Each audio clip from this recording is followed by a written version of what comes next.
আপনারা দেখছেন একুশে টেলিভিশন।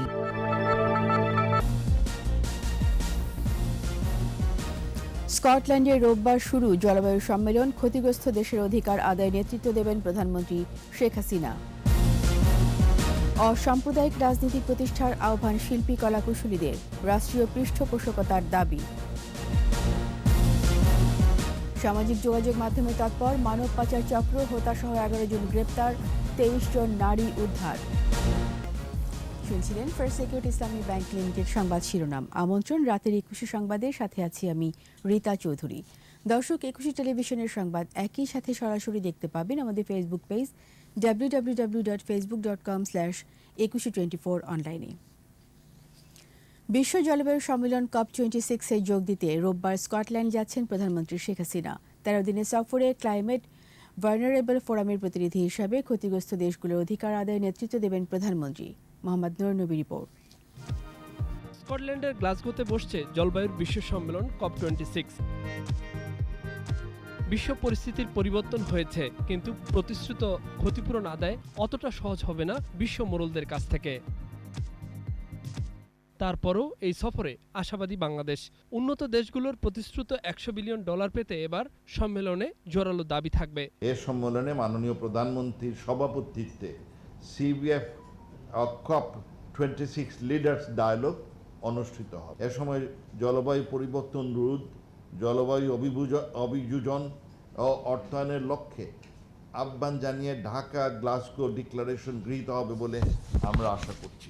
কার্বন নিঃসরণে দায়ী না হলেও মাশুল গুনতে হয় বাংলাদেশকে। জলবায়ু পরিবর্তনের ক্ষতিকর প্রভাব ও অভিযোজনে যে ক্ষতি হয় তার অর্থ বাস্তবে পেতে চায় ক্ষতিগ্রস্ত দেশগুলো। বিশ্বের তাপমাত্রা 1.50 স্থির রাখার শক্ত কৌশল স্থির হবে সম্মেলনে। They are being uprooted from their homes, not because of our fault, because of the abuse and misuse of the resources by the global leaders.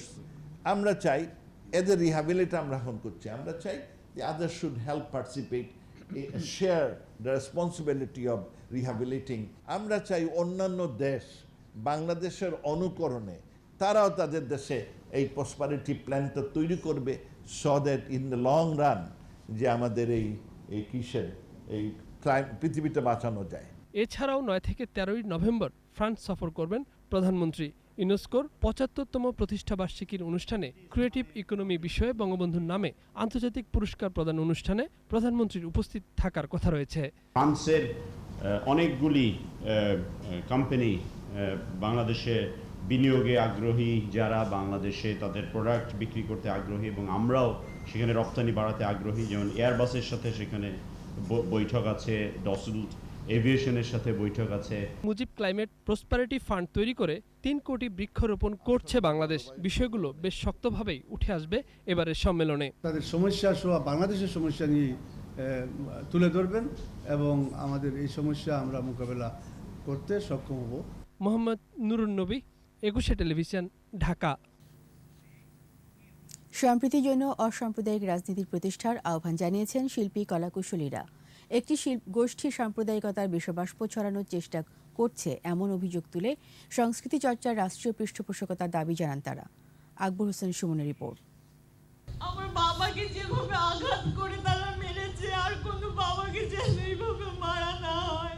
শারদীয় দুর্গোৎসবে সাম্প্রদায়িক হামলায় আহত নাট্যপ্রাণ দিলীপ দাশের কন্যার এ আকুতি শুধু হত্যার বিচার নয়, সাম্প্রদায়িকতার বীজ ধ্বংসেরও। আমি বিচার চাই। মানিক মিয়া এভিনিউতে এ সমাবেশ শিল্পী কলাকুশলীদের সম্প্রীতির, ধর্মের অপব্যাখ্যা, হিংসা কিংবা বৈশ্বিক ও সার্বজনীনতার বিকৃত উপস্থাপনের বিরুদ্ধে প্রতিবাদ। আলাদা করে কারো জন্য গাই না, আমরা সবাই হিন্দু, মুসলিম, বৌদ্ধ, খ্রিস্টান, সকল নৃগোষ্ঠী সবাই মিলে আমাদের এই দেশ, এই বাংলাদেশ। ফেসবুকের মাধ্যমে আমাদের শিল্পী সমাজকে প্রতি মুহূর্তে সাইবার বুলিংয়ের শিকার হতে হচ্ছে। মগজের সাম্প্রদায়িকতা দূর করতে শুদ্ধ সংস্কৃতি চর্চা ও বিকাশের প্রয়োজন তুলে ধরেন শিল্পীরা। সাম্প্রদায়িকতা ছিল, সাম্প্রদায়িকতা আছে, রাষ্ট্রের দায়িত্ব সাম্প্রদায়িকতাকে রুখে দেয়। সংস্কৃতিবিহীন একজন PhD ধারী হচ্ছে একজন জ্ঞানী প্রাণী। 1975 সালের 15 আগস্টের পর যে বিকৃতি ইতিহাস আমাদের ধরিয়ে দেয়া হলো, শিখিয়ে দেয়া হলো, সেটারই মহিরূহ আমরা এখন দেখছি। সম্প্রীতির জন্য সাম্প্রদায়িক রাজনীতির তাগিদ আসে সমাবেশে। এত বড় একটি সাম্প্রদায়িক ঘটনা ঘটে গেল, এতগুলো মন্দির আক্রান্ত হলো, আমরা সমস্ত রাজনৈতিক দলগুলো মিলে একটা বিবৃতিও দিতে পারলাম না। যে ঘটনাগুলো ঘটেছে শারদীয় দুর্গোৎসবকে ঘিরে, সেই ঘটনাগুলো নতুন নয়, এগুলো বারবার ঘটছে, কিন্তু আমরা বারবার দাঁড়াচ্ছি, কোনো প্রতিকার হচ্ছে না। এটি খুব দুঃখজনক। সর্বসাবধান, এখন সময় আছে, বাংলাদেশকে রুখে দাঁড়াতে হবে অসাম্প্রদায়িক শক্তির বিরুদ্ধে। মৌলবাদ ও সাম্প্রদায়িক গোষ্ঠী চিহ্নিত করে আইনি ব্যবস্থা গ্রহণেরও দাবি তাদের। আকবর হোসেন সুমন, 21 টেলিভিশন, ঢাকা। প্রথমে সামাজিক যোগাযোগ মাধ্যমে পরিচয়, পরে বন্ধুত্ব, মডেলিং, নাটক, চলচ্চিত্রে অভিনয়ের সুযোগ, কখন আবার বিদেশে চাকুরির লোভ দেখিয়ে ফাঁদে ফেলা হতো কিশোরী তরুণীদের। এক পর্যায়ে পার্শ্ববর্তী দেশসহ বিভিন্ন দেশে পাচার করা চক্রের মূল হোতাসহ 11 জনকে গ্রেপ্তার করেছে র্যাব। পরে তাদের কবল থেকে উদ্ধার করা হয় 23 জন নারীকে। মানিক শিকদারের রিপোর্ট। এবছরই মে মাসে বাংলাদেশের এক তরুণীকে পাশের দেশে নির্যাতনের ভিডিও ছড়িয়ে পড়ে। এরপর থেকেই তৎপর আইনশৃঙ্খলা রক্ষাকারী বাহিনী একের পর এক অভিযানে বের হয়ে আসে পাচারকারী চক্রের নানা তথ্য। তারই ধারাবাহিকতায় অভিযান চালিয়ে রাজধানীর উত্তরা, মিরপুর, তেজগাঁ এবং চুয়াডাঙ্গা হতে পাচারকারীদের কবল থেকে 23 নারীকে উদ্ধার করে র্যাব।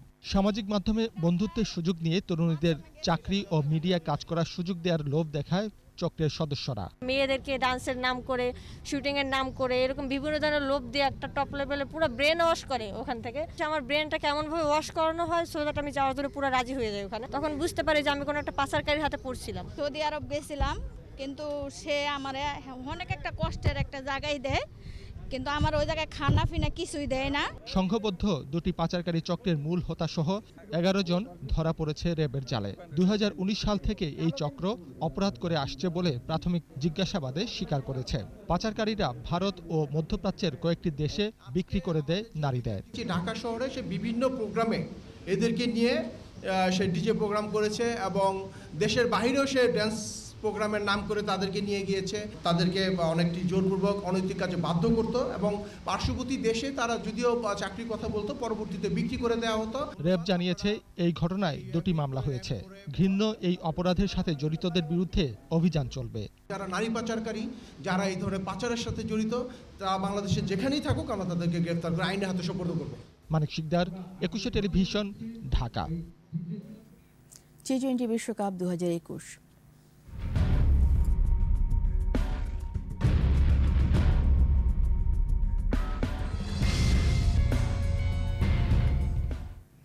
টি-20 বিশ্বকাপে শ্রীলঙ্কাকে 4 উইকেটে হারিয়েছে দক্ষিণ আফ্রিকা।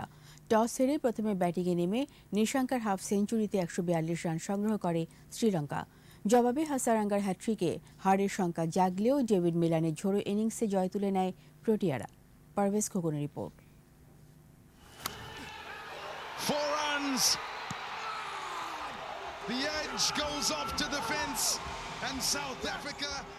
শেষ ওভারে দক্ষিণ আফ্রিকার প্রয়োজন 15 রান। শ্বাসরুদ্ধকর ম্যাচে ডেভিড মিলানের 2 ছক্কায় জয় নিশ্চিত করে প্রোটিয়ারা।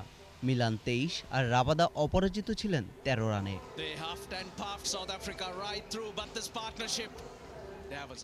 143 রানের টার্গেটে ব্যাট করতে নেমে 12 রানেই ফিরে যান opener queen de Kock. Reza Hendrix 11 ও ব্যান ডুসেন করেন 16 রান। সর্বোচ্চ 46 রানের ইনিংস খেলেন দলপতি টেম্বা বাবুমা।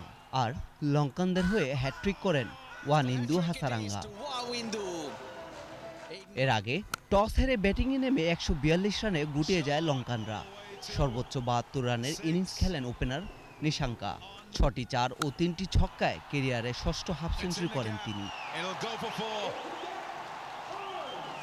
আশালাঙ্কা 21, দলপতি দানুশ সানাকা 11 ও কুশল পেরেরা করেন 7 রান। তাবরাজি, শামসি ও ডিওয়াইন নেন 3টি করে উইকেট। পারভেজ খোকন, 21 টেলিভিশন। নিচ্ছি সংবাদ বিরতি। যখন ফিরছি তখন অন্যান্য খবরের সঙ্গে আরও থাকবে। চিকিৎসার নামে চলছে দালাল প্রশিক্ষণ, এক ভবনেই 7 বেসরকারি হাসপাতাল।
আবার আমন্ত্রণ রাতের 21 সংবাদে।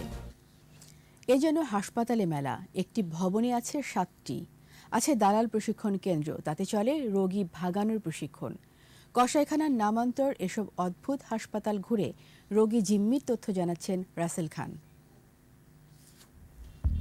মোহাম্মদপুরের মুক্তিযোদ্ধা ভবনে 21-এর অনুসন্ধানী দল। ভবন জুড়ে অসংখ্য সাইনবোর্ড, সুচিকিৎসার লম্বা ফিরিস্তি দেয়ালে দেয়ালে।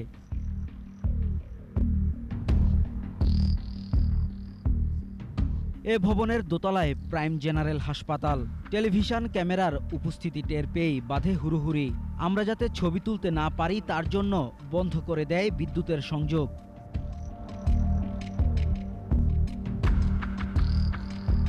বেশ কিছু রোগী ভর্তি থাকলেও হাসপাতালে নেই কোনো চিকিৎসক। এখানে হাসপাতালে ডাক্তার করতে পারি না, কখন পাশে এখানে সুবেসি রোড কন্ট্যাক্টের মাধ্যমে এর কি আপত্তি হয় এই আনছে। একতলার উপরে অর্থাৎ 3 তলার হাসপাতালটির নাম ঢাকা হেলথ কেয়ার। পাশের কক্ষে চলছে দালালদের ট্রেনিং। শ্যামলী আর আগারগাঁও এলাকার সরকারি হাসপাতাল থেকে কিভাবে রোগী ভাগাতে হয় তার কৌশল শিক্ষা চলছিল। ঢুকতে গেলে বাধা আসে প্রকট।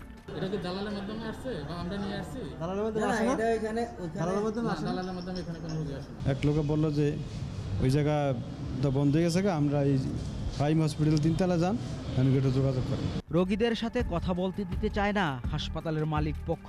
চলে সাংবাদিক ম্যানেজের চেষ্টা।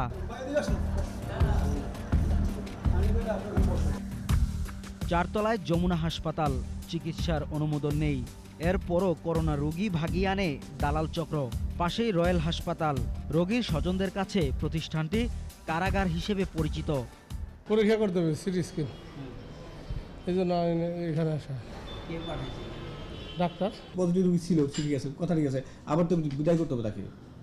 আমরা তো লেখা করার পজিটিভ হতে পজিটিভ হইলো তাকে তো সিট দেখাই দেবো সরকারিতে বা কোথাও একটা জায়গা ঢাকাটা ফেলাই দিতে পারবো না তোমার।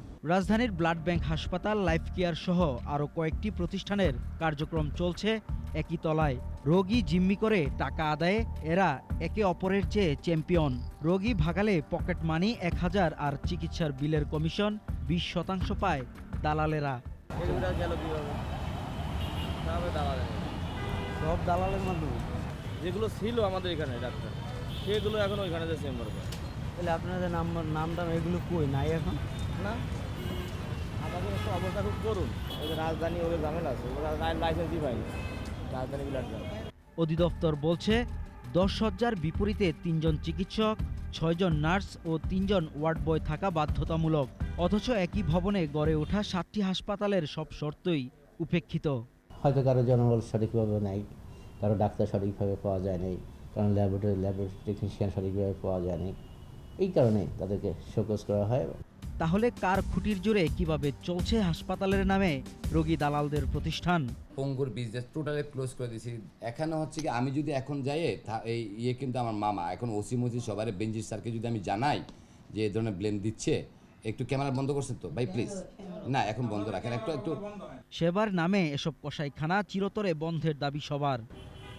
আইনশৃঙ্খলা বাহিনীর অভিযানে বন্ধের পর খোদ রাজধানীতে চিকিৎসার নামে জমজমাট বাণিজ্য কেন্দ্রগুলো ঠিক কাদের আশ্রয় প্রশ্রয়ে বহাল তবিয়তে আছে, সেটাই বড় প্রশ্ন সবার কাছে। রাসেল খান, 21 টেলিভিশন, ঢাকা। মাত্রাতিরিক্ত বেড়েছে ডলারের দাম, অন্যদিকে কমেছে রেমিটেন্সে প্রবাহ। সংকট সামাল দিতে নিয়মিত বাজারে ডলার বিক্রির কথা জানিয়েছে কেন্দ্রীয় ব্যাংক। মেহেদী হাসানের রিপোর্ট। মতিঝিল দিলকুশার মানি এক্সচেঞ্জগুলো অনেকদিন পর আবার সরব হয়েছে, ফিরে পেয়েছে পুরনো রূপ। করোনা সংক্রমণ অপেক্ষাকৃত কমে আসায় বেড়েছে বিদেশ গমন, সেই সঙ্গে বেড়েছে নগদ বৈদেশিক মুদ্রার চাহিদা। ফলে টাকার বিপরীতে ডলারের বিনিময় মূল্য অতীতের যে কোনো সময়ের চাইতে এখন অনেক বেশি। চাহিদা আছে, এখন মানুষ দেশের বাইরে যায়, কিন্তু মানে চাহিদা মতো মজুদ নাই আমাদের কাছে। সাপ্লাইটা কমে, কারণে আমাদের রেটটা অনেক বেড়ে গেছে। ডলার আজকে আমরা 90 টাকা 20-30 পয়সা কিনছি। গত বৃহস্পতিবার বাণিজ্যিক ব্যাংকগুলো ডলার বিক্রি করেছে 88 টাকারও বেশি দরে। আন্তঃব্যাংক লেনদেন হয়েছে 85 টাকা 64 পয়সায়। ঠিক এক বছর আগে ডলারের দর ছিল 84 টাকা 80 পয়সা। কেন্দ্রীয় ব্যাংকের হিসেব বলছে গেল আগস্টে আমদানি হয়েছে 6.58 বিলিয়ন ডলার। যা আগের বছরের একই সময়ের চেয়ে ৭২.৯৭% বেশি। অন্যদিকে সেপ্টেম্বরে রপ্তানি হয়েছে $৪.16 বিলিয়ন, যার প্রবৃদ্ধি ৩৭.৯৯%। কিন্তু একই সময়ে রেমিটেন্স প্রবাহ ১৯.৭৫% কমে দাঁড়িয়েছে $১.৭২ বিলিয়ন। ফলে চাপে পড়েছে মুদ্রা বিনিময় হার। আমাদের এখন যে রেট আছে, যেহেতু এটা সাময়িকের জন্য আছে, যেহেতু আমাদের বেড়ে যাচ্ছে, আমাদের এলসি বা পেমেন্ট আমাদের বাড়ছে, এই কারণে এটা আসছে 468 মিলিয়ন আমরা বিক্রি করছি এই মাসে। আর পুরো এই অর্থ বছরে জুলাই থেকে এই অক্টোবর পর্যন্ত আমরা টোটালি বিক্রি করলাম প্রায় $1.5 বিলিয়ন। হুন্ডি তথা অবৈধ পথে দেশে টাকা পাঠানো বেড়ে যাওয়ায় রেমিটেন্স প্রবাহ কমেছে, এমনটি মনে করছে না কেন্দ্রীয় ব্যাংক। সবাই মুভমেন্ট করতে 2 বছর, এখন তারা সবাই বাইরে যাচ্ছে, ফলে ডলারেরও তো তাদের বাইরে যাওয়ার ক্ষেত্রেও তাদের এখন ডলারের প্রয়োজন হচ্ছে। এই জন্য সার্বিক বিবেচনায় দেখা যাচ্ছে ডলারের প্রতি একটা প্রেশার আসছে। বাংলাদেশ ব্যাংক বলছে দেশে বৈদেশিক মুদ্রা রিজার্ভ এখন $46.54 বিলিয়ন। ফলে বিদ্যমান সংকট ভালোভাবেই সামাল দিতে পারবে কেন্দ্রীয় ব্যাংক। মেহেদী হাসান, ২১ টেলিভিশন, ঢাকা। সাংবাদিক ও পুলিশ একে অপরের পরিপূরক বলে মন্তব্য করেছেন পুলিশের অতিরিক্ত আইজিপি এম খুরশিদ হোসেন। ক্র্যাপস social Islami bank best reporting award অনুষ্ঠানে তিনি এই মন্তব্য করেন। শনিবার রাজধানীর সেগুনবাগিচায় শিল্পকলা একাডেমি চিত্রশালায় এই অনুষ্ঠানে তিনি বলেন, এর মাধ্যমে পুলিশ অপরাধ দমনে রাখতে পারে। করোনা মহামারীর কারণে গত বছরের পুরস্কার এবার দেওয়া হয়। অপরাধ বিষয়ক সাংবাদিকতার জন্য বিভিন্ন ক্যাটাগরিতে টেলিভিশন, পত্রিকা, অনলাইন এবং রেডিওর মোট 8 জন সাংবাদিককে পুরস্কার দেওয়া হয়। বাংলাদেশ পুলিশের অতিরিক্ত আইজিপি এম খুরশিদ হোসেন সাংবাদিকদের হাতে পুরস্কার তুলে দেন। পরে একটি সাংস্কৃতিক অনুষ্ঠানের মধ্য দিয়ে অনুষ্ঠানের সমাপ্তি হয়।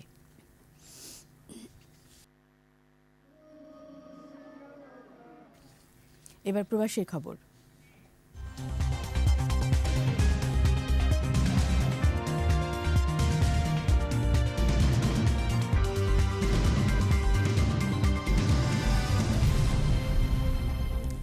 ক্রমাগত চর্চা ও মনোযোগের মধ্য দিয়ে বাঙালি এবং বাংলা ভাষার অগ্রযাত্রা ঘটবে বলে আশা প্রকাশ করেন কবি আসাদ চৌধুরী। মুক্তধারা ফাউন্ডেশন আয়োজিত 5 দিনব্যাপী 30তম নিউ ইয়র্ক বাংলা বইমেলার উদ্বোধন অনুষ্ঠানে একথা বলেন তিনি।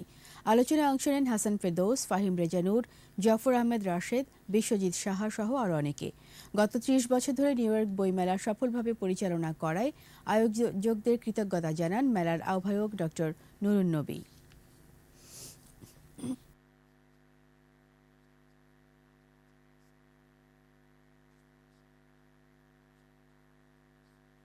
আর এরই সাথে শেষ করছি রাতের 21 সংবাদ। যাবার আগে ফার্স্ট সিকিউরিটি ইসলামী ব্যাংক লিমিটেড সংবাদ শিরোনামগুলো আরও একবার। স্কটল্যান্ডে রোববার শুরু জলবায়ু সম্মেলন, ক্ষতিগ্রস্ত দেশের অধিকার আদায়ে নেতৃত্ব দেবেন প্রধানমন্ত্রী শেখ হাসিনা। অসাম্প্রদায়িক রাজনীতি প্রতিষ্ঠার আহ্বান শিল্পী কলাকুশলীদের, রাষ্ট্রীয় পৃষ্ঠপোষকতার দাবি। সামাজিক যোগাযোগ মাধ্যমে তৎপর মানব পাচার চক্র, হতাসহ 11 জন গ্রেপ্তার, 23 জন নারী উদ্ধার। সবশেষ খবর জানতে ডায়াল করুন 2021 নম্বরে আর ভিজিট করুন 21-tv.com ওয়েবসাইটে। এছাড়া ফেসবুকে লগ ইন করতে পারেন facebook.com/2124 অনলাইনে। 21 খবর দেখুন, 21 সাথেই থাকুন। স্বাস্থ্যবিধি মেনে চলুন, সুস্থ থাকুন। ধন্যবাদ।